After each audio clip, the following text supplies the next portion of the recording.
to just another stitch. For those that don't know me, my name is Connie, and if you're new to my channel, I'd like to welcome you. And if you are new, let me know in the comments down below. Let me know how you found out about my channel, and let me know a little bit about yourself so I can start to get to know you better. So how is everyone doing? Are y'all freezing today? I know I am. I think pretty much everywhere it's getting really cold weather right now, but the South is. And it's not often we get this cold down here. As y'all notice, I'm more bundled up than usual in my videos, and I'm still cold. Oh, and it's supposed to get worse tomorrow.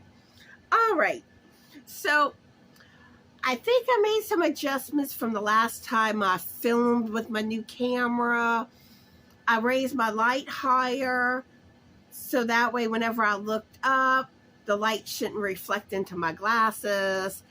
And I'm trying not to talk with my hands and move as much when I'm filming, because I notice, and I've noticed this since the beginning of my channel, every camera that I've used so far, and I'm on number 4 now with cameras, and it affects the light with movement. So I'm trying not to move as much as I have been lately, and hopefully it stops affecting the lights. I'll notice more when I go to edit this video, but it's I'm still tweaking, and sometimes it seems like one video, it looks good, and then I go to film another video, I'm just a tad off on something, and it's I notice it, and I'm but like I said, I need to learn certain things and find out that sweet spot with positioning things now that I have new equipment. So please just bear with me. All right. So I don't have anything new crocheted, and I did show this beanie design in a video that I think it was a video I did last week. But if you didn't see that video, this is what the beanie looks like. This is my Christmas Truck Beanie crochet version. I did it in the waistcoat stitch.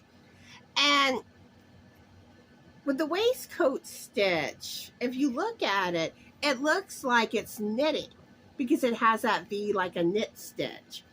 But the waistcoat stitch is the crochet version of the knit stitch. But there's something about it that I love the look of it. And I tend to like using it when I do color work, and especially my color work beanies.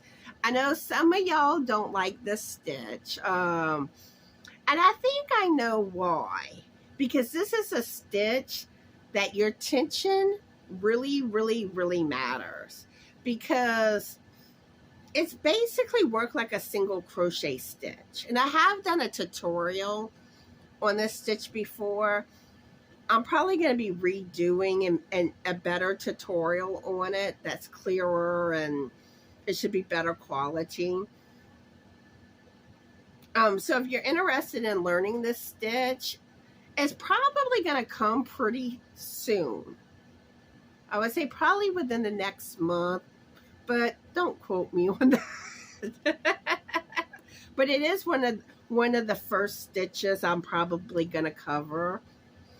And I may even do it this week, because I do plan to put out a crochet stitch tutorial, hopefully Wednesday, unless something comes up.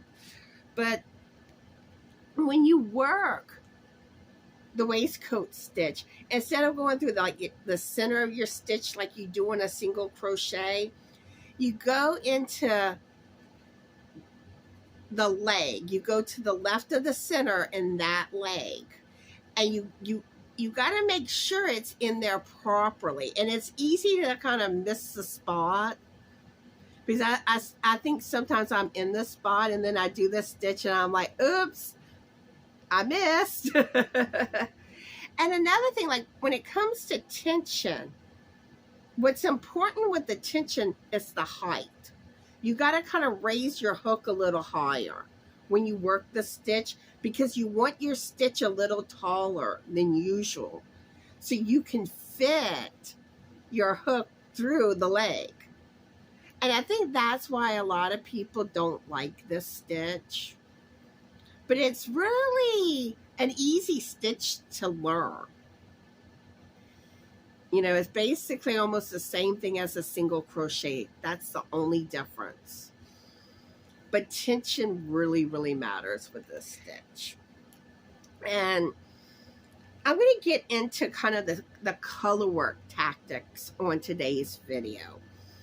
And maybe y'all can even advise me in better methods to do what I'm trying to do, because there's one thing I did. I don't even know if I did it the proper way. I don't.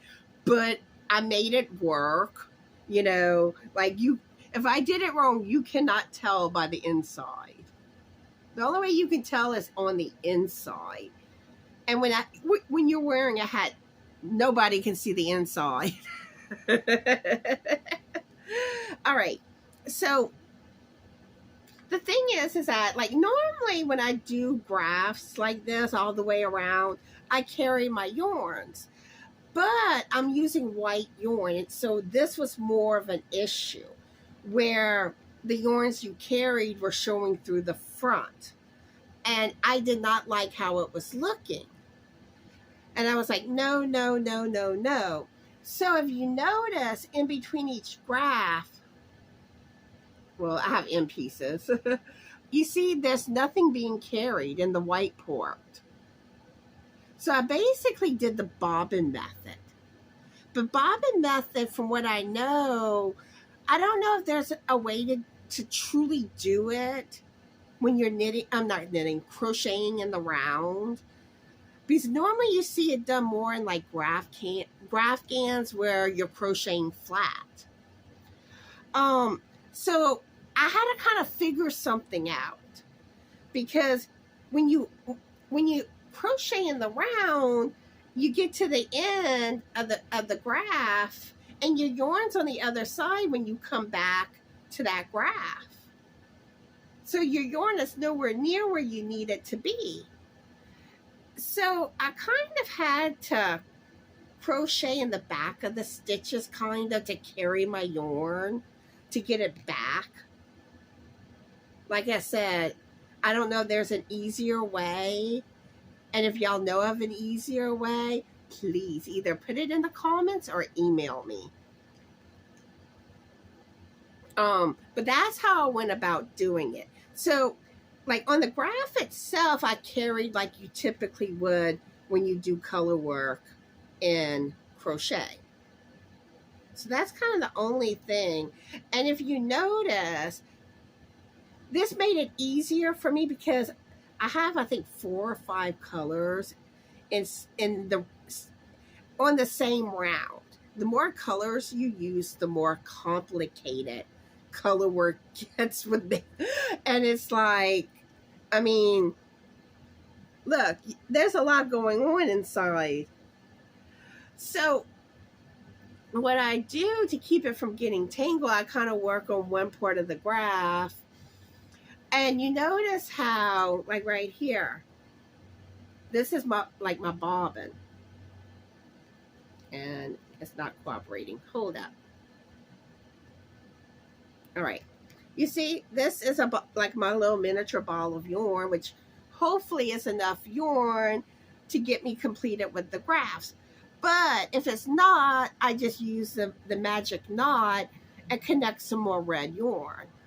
Oh, you got to learn the magic knot if y'all haven't learned it. I need to add that to my list of tutorials for my crochet tutorials. Barbara with Crochet Therapy shows that I think it's a scarf pattern that she shows you how to do it. So and it's corner to corner, the scarf. But I do plan to show y'all how to do corner to corner. That is on my to-do list. And really, I'd like to do a pattern tutorial on one of my designs that I have in mind. But I don't know if that's going to happen this year. Pattern tutorials takes me a really long time. I'm hoping to at least do 1, maybe 2, if I could do 3 this year for y'all. I'm going to try to work on that more definitely in 2025, you know. But like I said, I do want to provide more of that. But if you can kind of tell, you can see right here is where I kind of crocheted in the back part of the stitches to carry it back over. But that's basically how I did it. And then like if it was just a couple of stitches, like you see like the front and back bumper, there's only like 1 stitch. So I just used like a tiny bit of yarn, the bobbin method for that. But that's basically, and you see kind of like my little bobbins all the way around. And I got these hair clips for hot rollers, and they're really good because you see how big they open. So like if you can find like the big clamps like this, and look, it's out of my way whenever I'm going around my, working the graph all the way around. And the other thing I want to talk about is the brim. I kind of wish I would have gone about the brim a different way and I was that close. Because really the effect I wanted was more, I know this is knit, but you see how I have the bottom and then I have go back and forth between the red and the cream yarn for so many rounds. Then the top is around a solid red. That's really what I wanted on this beanie. And as it was at first when I was doing it this way, because it's little short rounds, but it gives that ribbed look. I had all these ends to weave in. I'm like, oh, I don't like it. And then I'm like, you know what? Let me carry my ends with me and just kind of carry them through the back where I don't have to do all the weaving in the ends afterwards, because this would have been too many. So you can kind of see in the back, you see here, I was weaving in ends. But then I get later on, let's see where. Okay, yeah, like this area, well, you still may see it a little. I think I had to still weave in a few ends. But you see, I didn't have to worry about the ends, which made it easier. But what I think I'm going to do when I try to get this look again for a design, I think I'm going to alternate between front post double crochets and back post double crochets, which is actually, I learned that brim method from Bag O'Day. She's taught me so much. But yeah, I just kind of wanted to talk about some of the methods a little with color work for crochet. But yeah, one day I'll get this finished. I haven't worked on this in a while, and it was very slow process when I was working on it because I had to kind of figure some stuff out with the color work. And that was when I was sick with like a flu-like bug. So I was in bed mostly, and I have other stuff I'm trying to get done, and I haven't had much time to crochet and knit lately, and I need to make time for it. I really do, because I feel like I haven't gotten anything accomplished lately. But that is what's going on there. So now it's time for Buddy News. Meow meow.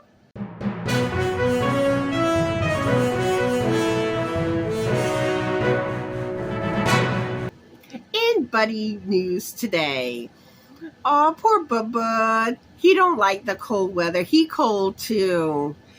And normally we find when it's cold, he wants to be like on top of us more. And that's when we catch him like sneaking under the blankets and wrapping himself up like a burrito. But right now he's in a box. And I guess he's getting some warmth from the box.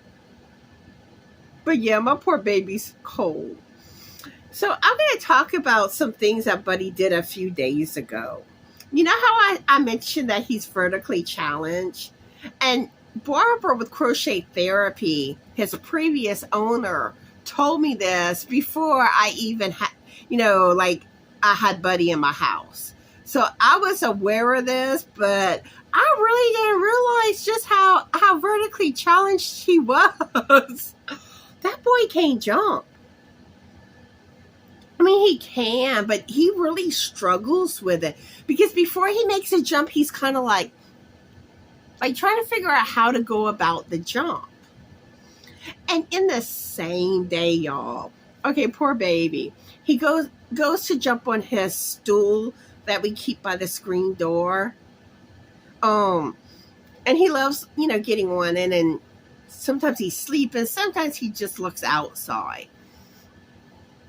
But poor baby misses his jump on that stool far too often. And you also got to realize he's a larger cat, and it's only so round. I mean, he barely fits on it when he lays, which I think makes it more challenging for him. So early in the day, he goes to jump on it.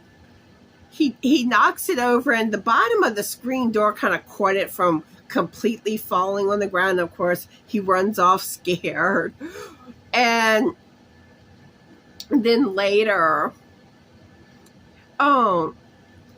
he goes to try to jump on it. I don't know what he was thinking, because it was obvious there was no way how he positioned himself that jump was even possible, because he was partially under it.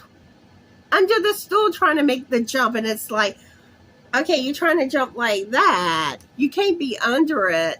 So sure enough, he knocks the top of it trying to jump, knocks it over. Poor baby gets scared, runs off. And sometimes I even help him. Like, if I see he wants to jump up somewhere, I'm like, hold up, and I pick him up and I put him where he wants to be, because I know he struggles with that. And then later on that day, he follows me into the bathroom, and I see him, and he's just like, I'm like, okay, buddy. That's when I picked him up and put him on where he wanted to be. And he looks at me and he's like, thank you, mommy. And then he goes about being happy and content. And that boy is a very happy and content cat. I call him happy-go-lucky. He's my happy-go-lucky cat. I mean, when a cat's tail is straight up in the air and usually it has kind of a curve to it, that's their body language that they're happy and content. And he's been like that since day one of getting him. Well, maybe not quite day one, but definitely day two. And I've never seen a cat that tail's always up like that. So I was like, okay, he's happy with us, And lately, at nighttime, and I think he's more prone during the cold weather doing this. He likes to be on top of us. And he's been gravitating. He wants to be on top of me lately, not the biscuit. My boy loves me now. But he'll get on top of my back, my butt area. Sometimes it's the hip area. And, sometimes he comes and goes during the night. But normally when I wake up, he's on me. And it's like, I love whenever he's around when I'm sleeping or when I wake up in the morning. That cat's such a sweet boy. But I'm going to go ahead and wrap things up. I hope everyone is having a fabulous yarny day. Be the light. And And, oops, blooper here. And always remember, be the best sparkly you that you can be. Be cool and be kind. Bye.